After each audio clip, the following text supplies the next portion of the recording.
த்ரிஷா கூட ஒரு இல்ல திருமண விழாவில் கலந்துக்கிறாரு விஜய். ரசிகர்களும் சரி பெரிய அப்செட்ல இருக்காங்க. இவர் ஒரு நடிகையோட மேட்சிங்கா ட்ரெஸ் பண்ணி ரெண்டு பேருமே சாண்டல் கலர்ல வந்து சட்டை சேலையெல்லாம் உடுத்தி ஒரே கார்ல வந்து இறங்குறாங்க அப்படிங்கிறப்ப இப்பதான் விவகாரத்துக்கான மனு வந்து நீதிமன்றத்துக்கு வந்தது. ஒரு நடிகைன்னு அவங்க வந்து கண்ணியமான முறையில நான் வந்து எனக்கு அழுத்தம் தந்தால் வெளியிடுவேன் அப்படின்னு சொல்லும் போது நீ என்ன அழுத்தம் தர்றது, நானே கூட கூட்டிட்டு வரேன் அப்படிங்கிற மாதிரி ஓப்பனா சொல்றது பிளஸ் இல்லைன்னு சொல்றீங்க. வெறும் சினிமா நடிகனா இருந்தா அது பிரச்சனை இல்லை, நீங்க பொது வாழ்க்கைக்கு வர்றீங்கிறத பிரச்சனை. தாய் தகப்பனுக்கு உண்மையா இல்ல, அவர் பிள்ளைக்கு உண்மையா இல்ல, அவர் குடும்பத்துக்கு சரியான ஒரு தலைவனா இல்ல, நம்மள எப்படி அவர் காப்பாத்துவார்னு ஒரு கேள்வி வருதுல. திரும்ப சங்கீதா அவர்கள் தரப்புல இருந்து ஏதாவது ஒரு எதிர்வினை வரும் நிச்சயமா வரும். ஏன்னா அழுத்தம் தந்தால் நான் வெளியிடுவேன்னு சொன்னாங்க. நான் இதை அழுத்தம் தந்ததா தான் பாக்குறேன். நிச்சயமா அவங்க வெளியிடுவாங்க. வேணும்னே பண்ணிருக்காரு. ஆமா, ஓப்பனா வருவாங்க. அவங்க நிச்சயமா பொது வெளிக்கு வந்து மறுபடியும் சந்தி சிரிக்கிற மாதிரி ஒரு நேர்காணல் பண்ணாங்கன்னா, பத்திரிகையாளரை சந்திச்சாங்கன்னா இவருடைய இமேஜ் இன்னும் டேமேஜ் ஆகும். ஆனா இப்ப விஜய் சைட்ல இருந்து எதுவுமே சொல்லலையே சார். இல்ல, அவங்க என்ன நினைக்கிறாங்கன்னா, இதை வந்து இப்படி ரகசியமா எல்லாவற்றிலையுமே ஒரு வாய் திறக்காம இருக்கிறாரு, மௌனமா இருக்கிறாரு அப்படிங்கிறது இருக்குல்ல, அது பிளஸ்ன்னு அவங்களா நினைக்கிறாங்க. விஜய் நினைச்சுக்கிறாங்க. அரசியல் அது மைனஸ். குடும்பத்துக்குள்ளே எல்லாம் புகுந்து ஒருத்தர் அரசியல் செய்யறாங்கன்னு சொல்றதுக்குல அது வந்து ஒரு இயலாமை தான். ஆட தெரியாதவன் தெருக்கோணலா இருக்குன்னு சொல்றாங்கல்ல, அதுதான் இது. எப்படி ஒருத்தர் குடும்பத்துக்குள்ள போய் ஒரு அரசியல் கட்சி தலையிட்டு ஒருத்தருடைய வாழ்க்கையை சீர்குலைக்க முடியும் அப்படிங்கிறது இருக்குல்ல. நீங்க ஒருத்தன் வந்து பைக்கில் அடிபட்டு ஒரு வாகனத்தை பின்தொடர்ந்து ஐசியூல கிடக்கான், அவனை பார்க்க வேண்டிய நேரத்தில் நீங்க ஜோடியா திரிஷாவோட கல்யாணத்துக்கு போறீங்கன்னா ஒப்பிட்டு பார்ப்பான்ல. சாமானியர்கள் இதை வந்து ஏற்கவே மாட்டான், பெரிய பின்னடைவை சந்திக்கும். இவருடைய பிம்ப அரசியலை வெட்டி சாய்க்கிற வேலையை தனக்குத்தானே சொந்த காசுல சூன்யம் வைக்கிற மாதிரி செய்யலாம். உலகெங்கும் வாழும் தமிழ் நெஞ்சங்களுக்கு கிறிஸ்டியின் அன்பு வணக்கம். இன்று நம்மோட அரசியல் விமர்சகர் ராஜகம்பீரன் இணைஞ்சிருக்காரு. வணக்கம் சார். வணக்கம். எப்படி இருக்கீங்க? நல்லா இருக்கேன் சார். விஜய் அவர்கள் மேலே தொடர்ந்து பல குற்றச்சாட்டுகள் வைக்கிறாங்க, அவதூறுகள் பரப்புறாங்க, பழி சொல்கிறாங்க அப்படின்னு சொல்லிட்டு அவர் கூட வந்து இன்னைக்கு தஞ்சாவூரில் பேசியிருந்தார். ஆனால் அதையெல்லாம் தாண்டி இன்னைக்கு அவர் விவாகரத்து வழக்கு வந்து சங்கீதார்கள் தொடர்ந்து இருக்காங்க. இந்த சமயத்தில் அந்த நடிகைன்னு குறிப்பிட்டிருந்தாங்க. த்ரிஷா கூட ஒரு இல்ல திருமண விழாவில் கலந்துக்கிறாரு விஜய். இன்னைக்கு அவருடைய தொண்டர்களும் சரி ரசிகர்களும் சரி பெரிய அப்செட்டில் இருக்காங்க. இது அவருடைய அரசியல் வாழ்க்கைக்கு என்ன மாதிரியான தாக்கத்தை ஏற்படுத்தும்? தன்னை விட சிறந்தவனாக இருக்க வேண்டும் தலைவன் அப்படின்னு எதிர்பார்க்கிறது. ஏன்னா ஒரு சூப்பர்மேன் மாதிரி தான் பார்க்குறாங்க எல்லாருமே. தலை சிறந்த மனிதராக இருக்கணும், நம்மளை விட 1000 மடங்கு நம்மை காப்பாற்றக்கூடியவராக இருக்கணும் அப்படின்னு எல்லாருமே எதிர்பார்க்குறாங்க. அப்போ எல்லாத்துக்குமே அளவுக்கு மீறினால் அமுதமும் நஞ்சு. எல்லாத்துக்கும் ஒரு லிமிட் இருக்கு. நீங்கள் எல்லாத்தையும் எதிரி தான் செய்கிறான் அப்படின்னா, உங்கள் மனைவியை திமுக காரன் தூண்டி விடுறான்னா, அப்போ உன் குடும்பத்துக்குள்ள திமுக ஊடுருவக்கூடிய அளவுக்கு நீ பலவீனமாக இருக்கிறாய் என்ற ஒரு பாயிண்ட் ஆஃப் வியூ இருக்கு. அது உண்மை கிடையாது. முதல்ல ஒருத்தருடைய மனைவி எப்படி அவரோட பர்சனல் லைஃப் 27 ஆண்டு காலம் ஒருத்தர் குடும்பம் நடத்தி குழந்தைகள் பெற்று இவர் தான் வாழ்க்கைன்னு தன்னை அர்ப்பணித்து தன் இளமையை வந்து முழுக்க செலவழித்து வாழ்க்கையினுடைய ஒரு நடுத்தர வயதில் நிற்கிற ஒரு பெண்ணு வந்து நம்பிக்கை இழக்கிறாங்க அப்படின்னா, அவங்க எடுத்தவுடனே வந்து எடுத்தறிஞ்சேன்னு வர முடியாது யாரும். ஏன்னா குழந்தைகள் இருக்காங்க.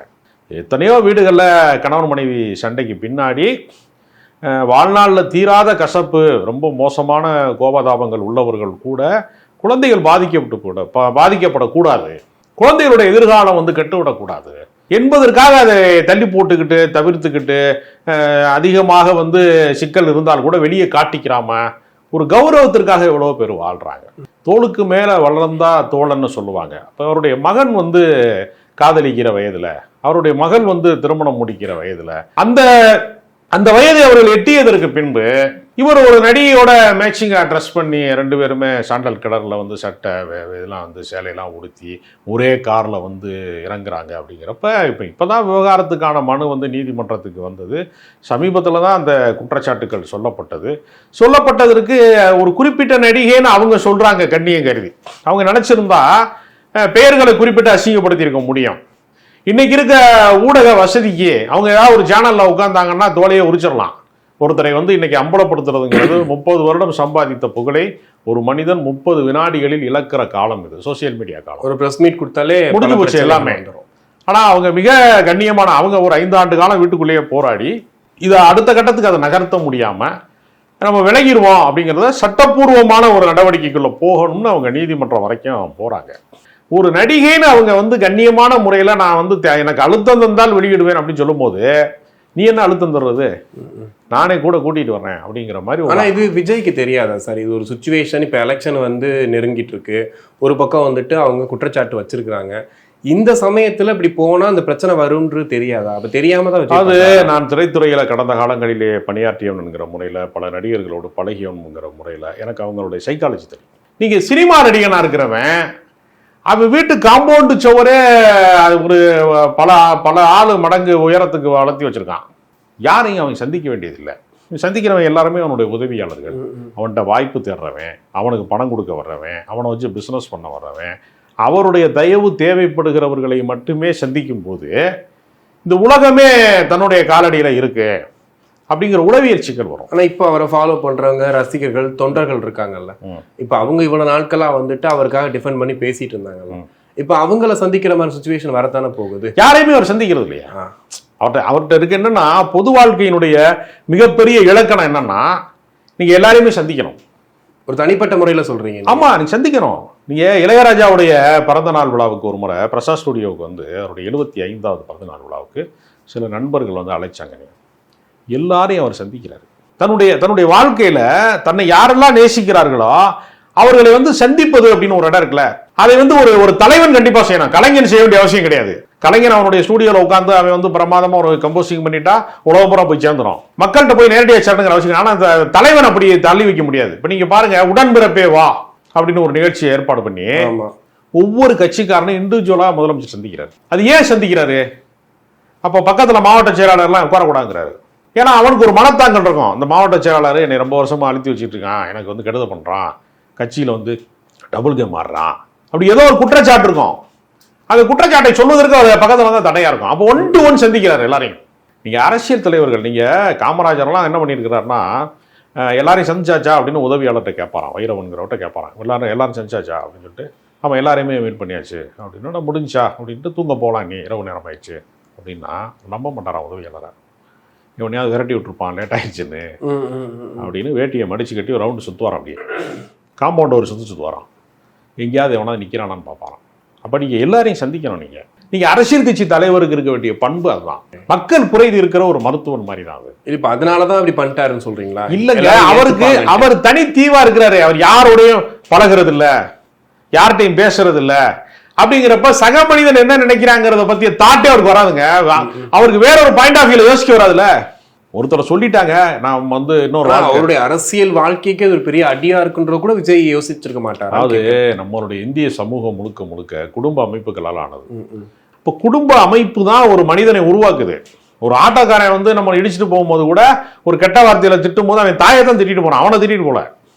இன்னாரும் அவனே தான் திட்டிட்டு போறான். கெட்ட வார்த்தைங்கிறதே ஒரு பெண் குறித்ததா தான் இருக்கு, ஆண் குறித்ததாவே இல்லை கெட்ட வார்த்தை. அப்ப பெண்கள் தான் உலகம். ஒரு குடும்பத்தை வந்து உருவாக்கக்கூடிய இடத்துல ஒரு ஹோம் மேக்கருங்கிறது அவங்க தான். அப்ப அந்த இடத்துல வந்து நீங்க கோடிக்கணக்கான பெண்கள் வந்து இதை பாக்குறாங்கல்ல. ஓகே, அதாவது ஒரு ஸ்ட்ராட்டஜியா வந்து இன்னைக்கு பதிவிட்டு இருக்காங்க நிறைய பேர். அதாவது இன்னும் ஒரு 20-40 நாட்கள்ல தான் தேர்தல் வரப்போகுது. இந்த 40 நாளும் இந்த த்ரிஷா விஜய்ங்கிற விஷயத்தை இழுத்துட்டு போறதுக்கு இன்னைக்கு ஒரு பெரிய விஷயமா பண்ணி முடிச்சு விட்டுடலாம், ஒரு நட்பா தான் இருக்கும் நாங்க 2 பேரும், நீங்க பாத்துக்கோங்க அப்படின்னு சில பேர் சொல்றாங்க. இன்னொரு பக்கம் வந்து அது என்ன உறவோ இந்தாங்க இவ்வளவுதான் நாங்க 2 பேரும் அப்படின்னு சொல்லி ஒரு ஹார்ட் லான்ச்சா வந்து பண்ணிட்டாரு விஜய். இதுக்கப்புறம் யாரை பத்தி பேச மாட்டாங்க, அதுக்காக தான் விஜய் பண்ணாருன்னு சொல்றாங்க இல்லையா? இது எப்படி? அப்படி இல்லைங்க. இப்போ சில பேர் கேட்குறான், எம்ஜிஆர் இல்லையா, ஜெயலலிதா இல்லையா, கலைஞர் இல்லையாலாம் கேட்குறான் பல பேர். அவர்கள் யாராவது மனைவியை தள்ளி வைத்தவர்களா? ஜானகி அம்மா கடைசி வரைக்கும் எம்ஜிஆர் கூட தான் இருந்தாங்க.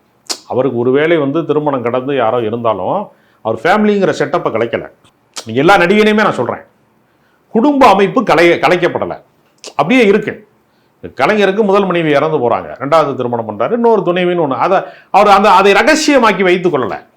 ஓப்பனாக யாரோ போய் அவருடைய மனைவி போய் இவன் கொடூரமானவன், என்னை நடராத்தில் வச்சு அடிக்கிறான், என்னை டார்ச்சர் பண்ணுறான், என்னை வாழ விட மாட்டேங்கிறான் அப்படின்னு யாரும் போய் கண்ணீரோடு யாரோட்டையும் நிற்கலை. நீங்கள் குடும்ப அமைப்பை அவங்க சேஃப்டியாக வச்சுக்கிட்டு அவங்க வாழ்க்கையை அப்படியே ஓட்டுறாங்க. அவங்க அது விமர்சனமாக மாறாதுல்ல. இப்போ நீங்கள் ஜானகி அம்மா வந்து எம்ஜிஆர் மேலே குற்றச்சாட்டு சொன்னாங்க, அவர் வந்து ஒரு கொடுமைக்காரர் அப்படின்னு சொன்னாங்கன்னு எங்கேயாவது தகவல் உண்டா? இல்லை. அப்போ ஃபேமிலியை வந்து சரி கட்டிட்டு ஒரு சிறப்பான வாழ்க்கை, அவங்களுக்கு ஒரு நம்பிக்கைக்குரிய வாழ்க்கையை தந்துட்டு, இப்போ இங்கே அப்படி இல்லைல்ல. ஒரு சினிமா கலைஞன் இப்படிலாம் இருப்பான் அப்படிங்கிறத மக்கள் வந்து ஏற்கனவே புரிந்து தான் வச்சிருக்காங்க. ஆனால் ஓப்பனாக சொல்றது ப்ளஸ் இல்லைன்னு சொல்றீங்களா? இந்த மாதிரி ஓப்பனாக வந்துட்டு வர்றது, வெறும் சினிமா நடிகனாக இருந்தால் அது பிரச்சனை இல்லை. நீங்கள் பொது வாழ்க்கைக்கு வர்றீங்கிறதான் பிரச்சனை. பொது வாழ்க்கைக்கு வரக்கூடியவன் சராசரி மனிதனை விடவும் பலவீனமானவனாகவோ, பின்தங்கியவனாவோ, மோசமான குணம் கொண்டவனாவோ, சேடிஸ்டாவோ, சைக்கோவாவோ, மனைவியை துன்புறுத்தக்கூடியவனாகவோ, குடும்பத்தை தள்ளி வைக்கிறவனாகவோ இருக்கக்கூடாது.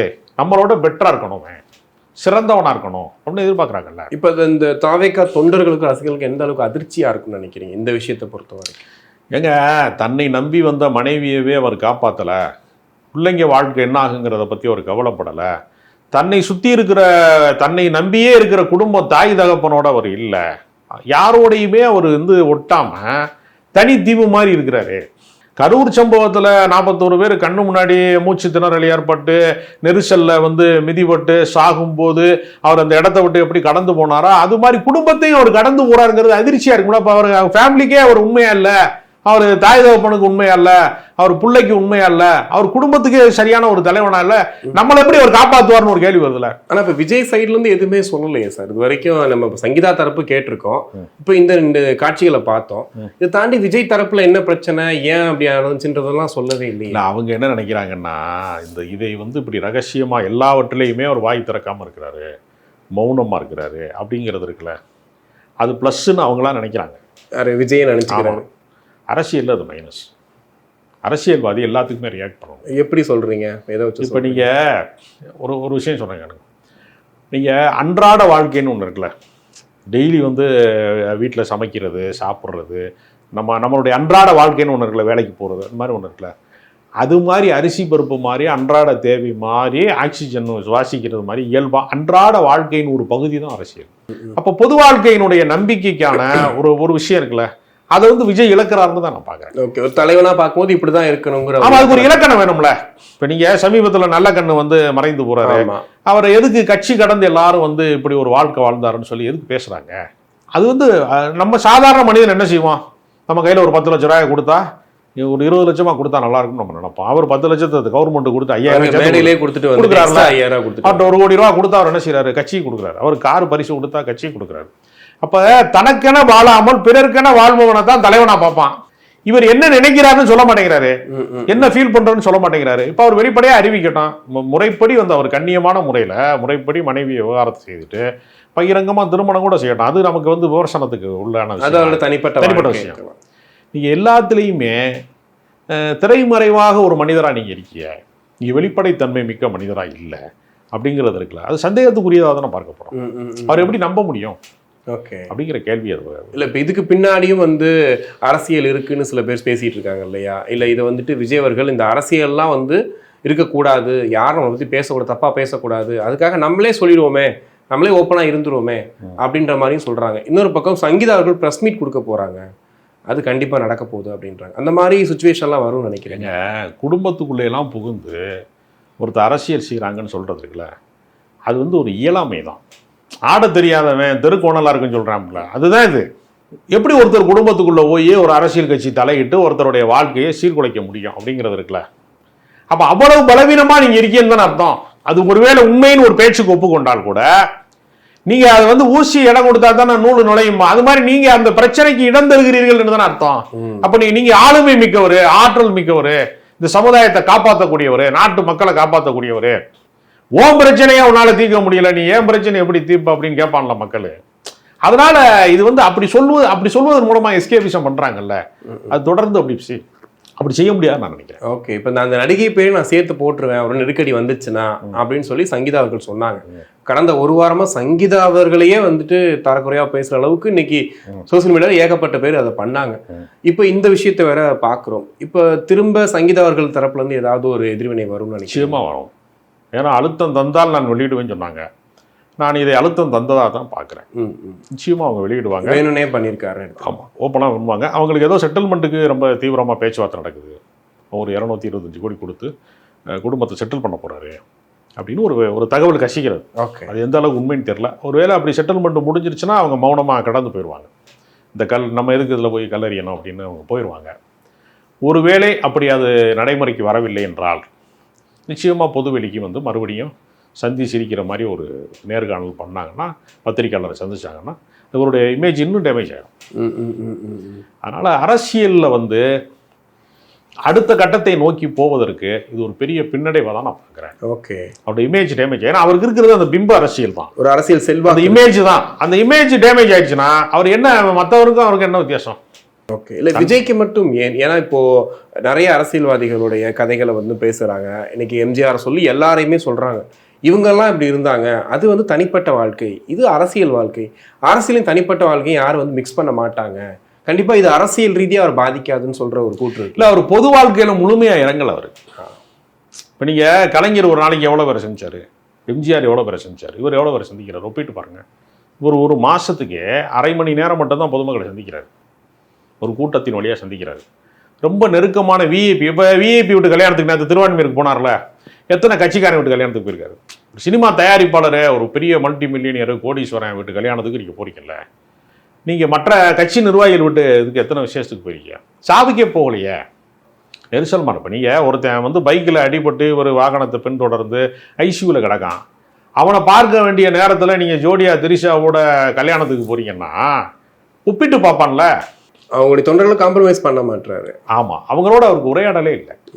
உரையாடல் இல்லாமல் இருக்கக்கூடிய அந்த இமேஜ் மூலமாக இருக்கக்கூடிய உறவுங்கிறது ஒரு குறிப்பிட்ட காலத்துக்கு செல்லுபடியாகும், அது நீடிக்காது, நிலைக்காது. ஓகே, அந்த இமேஜ் அரசியல் வந்து தொடர்ந்து ஒரு கூட்டாகாது. ஓகே, ஆனால் இப்போ அடுத்தடுத்து அரசியலில் மாநாடுன்றாங்க, அடுத்து பிரச்சாரம் வரப்போறான்றாங்க. ஆனால் அப்போ வரும்போது இந்த விஷயங்கள்லாம் ஒரு தாக்கத்தை ஏற்படுத்துமா? ஏன்னா போன மீட்டிங்லேயே பார்த்தோம், விஜயும் சங்கீதா இருக்க புகைப்படத்தை வந்துட்டு மேலே தூக்கி அவங்களுடைய தொண்டர்கள் கொண்டாடுறாங்க. அப்புறம் இந்த மாதிரி ஒரு விஷயத்த பார்க்குறாங்க. இது அடுத்தடுத்த பிரச்சாரங்களில் வந்துட்டு எதிரொலிக்கணும். அது பொது வாழ்க்கையில் இவரை விட்டால் நமக்கு ஆளே இல்லை அப்படிங்கிற மாதிரி ஒரு சாதனையாளராக அவர் மாறிட்டார்னா இவருடைய பர்சனல் விஷயத்தை விட்டுருவாங்க, மறந்துடுவாங்க. ஓகே, மறந்துடுவாங்க. அதை தாண்டி அவங்களுடைய தனிப்பட்ட வாழ்க்கையை தாண்டி அவங்க பொது வாழ்க்கையில் ரொம்ப முக்கியமானவங்க. இப்போ ஜெயலலிதாவை ஆதரிச்சா நம்ம எம்எல்ஏ ஆகலாம், ஜெயலலிதாவை ஆதரிச்சா நமக்கு வந்து ஒரு பெரிய சக்தியாக அப்படின்னா அப்படிங்கிற ஜனநாயக சக்தியை அவங்க மாறிட்டாங்கன்னா இது அடிபட்டு போயிடும். இவர் மாறல, அதான் சிக்கல். ஸ்டார்டிங் ட்ரபிளில் இருக்காரு, இந்த வண்டி ஓடுமா ஓடாதா அப்படிங்கிற சிக்கலில் அவர் இருக்காரு. அது அப்போ அந்த நேரத்தில் தனி மனித இமேஜ் வந்து பாதிக்கும். ஓகே, இப்போ குடும்பத்துக்கு அவர் உண்மையா இல்லை, பிள்ளைகளுக்கு உண்மையா இல்லை, தாய் தகப்பனுக்கு உண்மையா இல்லை அப்படின்னா இவர் நமக்கு உண்மையா இருக்க மாட்டாரு அப்படிங்கிற சிக்கல் ஏற்படும் பல பேருக்கு. அதனால அந்த தொடக்க நிலை இமேஜ் அவருக்கு வந்து டேமேஜ் ஆகுறதுனால பொது வாழ்க்கையில் பெரிய சாதனைகள் செய்தவர்களுக்கு தான் இது அடிபடும், இது பாதிக்க தான் செய்யும். ஓகே, இப்போ நிறைவாக வந்துட்டு இந்த விஜய்க்கு ஓட்டு போட்டு பார்க்கலாமா, திமுக வேணா அதிமுக நினைக்கிற ஒரு சில பேர் இருக்காங்கல்ல, அவங்க மனசை இந்த விஷயம் என்ன பண்ணும்? இப்போ கட்சிக்காரனை கடந்து ரசிகனை கடந்து அடுத்த கட்டம் இல்லாமல் போயிடும், அங்கே தான் பாதிக்கும். இப்போ நீங்கள் திமுக காரன் பூரா ஓட்டு போட்டு திமுக ஆட்சிக்கிற முடியாது. திமுக அல்லாதவர்கள் ஆதரவு எப்போ திமுக கூடுதோ அப்போ தான் அவங்க ஆளுங்கட்சி ஆவாங்க. அந்த ஒரு வின்னிங் அதிமுக காரன் மட்டுமே ஓட்டு போட்டு அதிமுக ஆட்சிக்கிறார். எந்த கட்சியும் சாராதவர்களை ஒரு கட்சியை வந்து ஒரு நியாயத்தின் அடிப்படையில், தார்மீக அடிப்படையில் இது சரியாக இருக்கும் இந்த முறை அப்படின்னு நினச்சி தான் ஓட்டு போடுவாங்க. இப்போ இது உள்டாவா இந்த வாழ்க்கை வந்து விஜய்க்கு இல்லாமல் சங்கீதாவுக்கு வேற ஒரு வாழ்க்கை இருக்குன்னு சொன்னால் நீங்கள் ஏற்றுக்கொள்ளக்கூடிய மனம் படைத்தவர்களை யாராவது இருக்கமா? வாய்ப்பே கிடையாது. இல்லை இல்லை, பெண் தவறு செய்யும்போது மன்னிக்கிறதுக்கு நம்ம வந்து தயாராக. பெண்ணாலும் தவறு தான், அது நம்ம பொதுவாக சொல்கிறோம். பெண் செய்யும்போது நம்ம கொந்தளிப்போம்ல, ஒரு ஆம்பளை சிகரெட்டு பற்ற வைக்கிறதுக்கும் ஒரு பொம்பளை பிள்ளை வந்து சிகரெட்டு குடிக்கிறதுக்கும் எப்படி பார்க்குறது சமூகம்? ரெண்டும் ஒரே செயல் தானே. சாமானியர்கள் இதை வந்து ஏற்கவே மாட்டான், பெரிய பின்னடைவை சந்திக்கும். இவருடைய பிம்ப அரசியலை வெட்டி சாய்க்கிற வேலையை தனக்குத்தானே சொந்த காசில் சூன்யம் வைக்கிற மாதிரி செய்கிறாங்க. கண்டிப்பாக சார், நிறைய விஷயங்கள் பேசணும், அதுக்கு நன்றி.